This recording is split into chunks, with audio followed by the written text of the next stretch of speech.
भूपेश बघेल के लिए पहले अपने सीट बचा ले, उसके बाद छत्तीसगढ़ तो बहुत दूर की बात है भैया।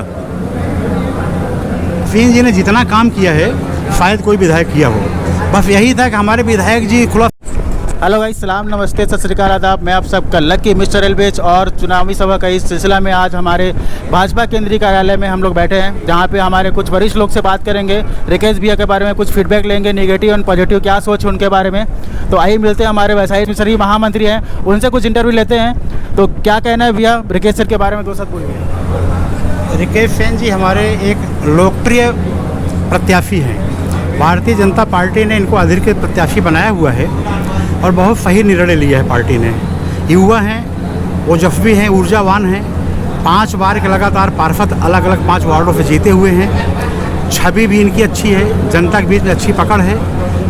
जैसे आप छवि के बोल रहे हैं तो उसमें आपको काटना चाहूँगा, आप ही के मंडल के लोग और आप ही के जो पार्टी के लोग हैं उनके बारे में काफ़ी निगेटिव चीज़ बोल रहे हैं, तो उसके बारे में क्या बोलना चाहेंगे? देखिए, जो अच्छा काम करता है उसके बारे में लोग उल्टा पुल्टा बोलते हैं।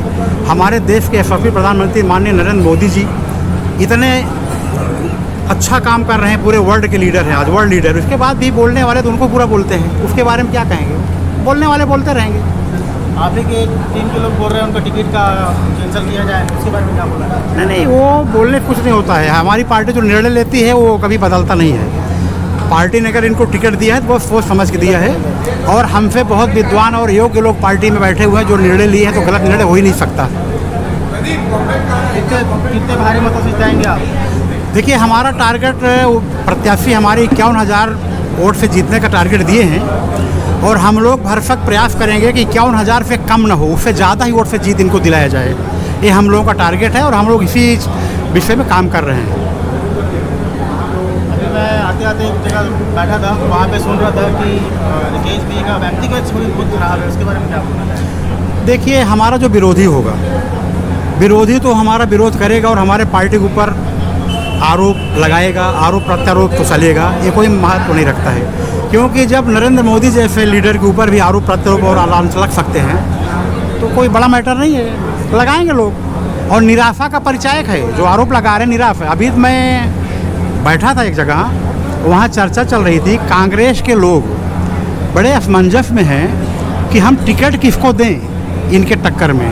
अभी वो प्रत्याशी नहीं खोज पा रहे हैं हमारे प्रत्याशी के खिलाफ, ही किसको हम टिकट दें, इसमें उलझे हुए हैं पूरा वो लोग।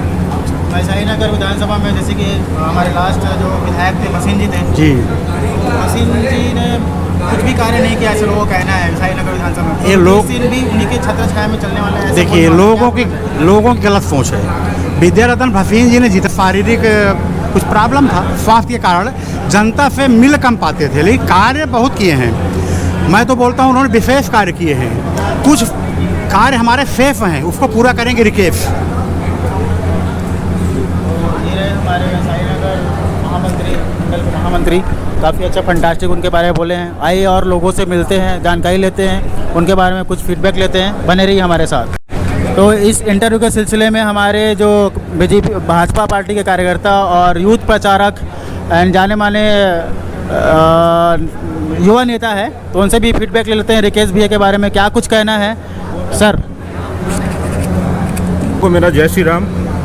मैं आप सभी दर्शकों को सबसे पहले ये बताना चाहता हूँ कि भारतीय जनता पार्टी जो है ये एक लोकतांत्रिक पार्टी है। तो जो जितनी भी आवाज़ें उठ रही हैं, यही उसका कारण है कि एक लोकतांत्रिक पार्टी है, सभी को अपनी अपनी बातें कहने का अधिकार है। इसलिए जितने भी सभी कार्यकर्ता हैं, और कार्यकर्ताओं के बीच से ही किसी को टिकट दिया गया है। भैया मतलब 5 बार के पार्षद रहे हैं, ऐसा नहीं है कि घर से उठा के किसी को भी टिकट दे दिया गया है।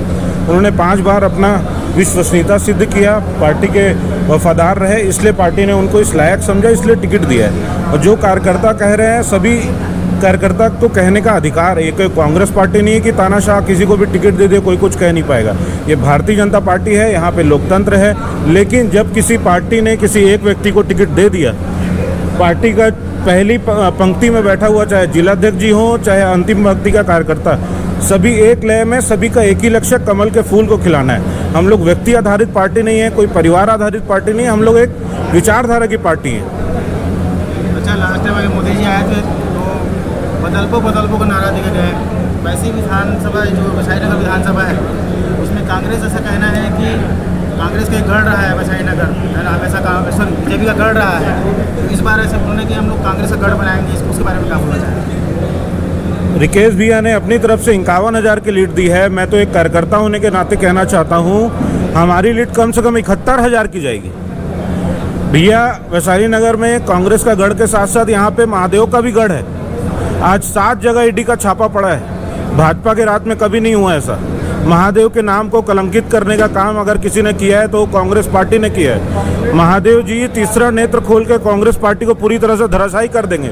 और मैं पूरे विश्वास से कहना चाहता हूँ 71,000 प्लस की लीड होगी रिकेश भैया को, चाहे कोई भी प्रत्याशी हो। कांग्रेस तो अपना प्रत्याशी नहीं दे पा रही है। हमने तो विरोध में होते हुए भी, विपक्ष में होते हुए भी पहले अपना प्रत्याशी दे दिया। भाजपा निश्चित रूप से विजय है। 60 सीट प्लस आ रही है छत्तीसगढ़ में। रिकेश भैया से आप 5 ऐसे काम बताइए जो उनसे चाहते हैं नया वैशाली नगर विधानसभा। भैया, रिकेश भैया अपने आप में ही इतने बड़े व्यक्तित्व हैं कि काम बोलने का कोई ज़रूरत ही नहीं है। सारे काम निश्चित ही होंगे, कार्यकर्ता के काम होंगे। कार्यकर्ता के बीच से उनको टिकट मिली है। वो कोई ऐसे परिवार से नहीं आते कि कहीं से उनको टिकट मिल गई। वो खुद एक कार्यकर्ता हैं। अंतिम पंक्ति के जो कार्यकर्ता हैं उनका भी सारा काम होगा। मैंने जैसे मार्केट में घूमते रहता हूँ तो काफ़ी लोगों से इंटरव्यू लेते रहता हूँ, तो इनका कुछ प्रश्न सभी जैसे चेक वेक बाउंस का या पैसा खा गए वाले का, तो कांग्रेस का कहना है कि विधायक बनने के बाद भी लोगों का पैसा खा जाएगा, कुछ काम नहीं करेगा। उसके बारे में क्या कहना है? भैया, अगर किसी का पैसा खाए रहते तो जनता उनको 1 बार मौका देती, 2 बार मौका देती, चलो तीसरी बार भी देती, क्या 5 बार मौका देती? आप मानोगे ऐसा? भैया, विरोधी हैं, उनका काम है विरोध करना, वो करते रहेंगे। हम लोग भारतीय जनता पार्टी के कार्यकर्ता हैं, हम लोग अपना काम करते रहेंगे। किसी की बातों से कोई फर्क नहीं पड़ने वाला भैया। हम लोग कार्यकर्ता की आधारित पार्टी है, किसी के बात से कोई दिक्कत नहीं है हमको। जिसको जो करना है लोकतंत्र है, कह सकता है। हम लोग सिर्फ अपने काम के लिए जाने जाएंगे। इस बार लेकिन भूपेश सरकार बोल रहा है कि 75 या 75 सीट लेके आएंगे, बोल रहे हैं, उसके बारे में क्या बोल रहा है? भूपेश बघेल जी अपना सीट बचा ले, वही बहुत है। जब से हमारे विजय बघेल जी ने वहाँ पर अपनी कमान संभाली है, उनको सीट डिक्लेयर करने में देरी हो गई। अभी तक उनका सीट डिक्लेयर नहीं हो पाया। हमारे विजय भैया पाटन से भी जीत रहे हैं। भूपेश प्रचारक भैया का, और बहुत बढ़िया इंटरव्यू दिए। देखते हैं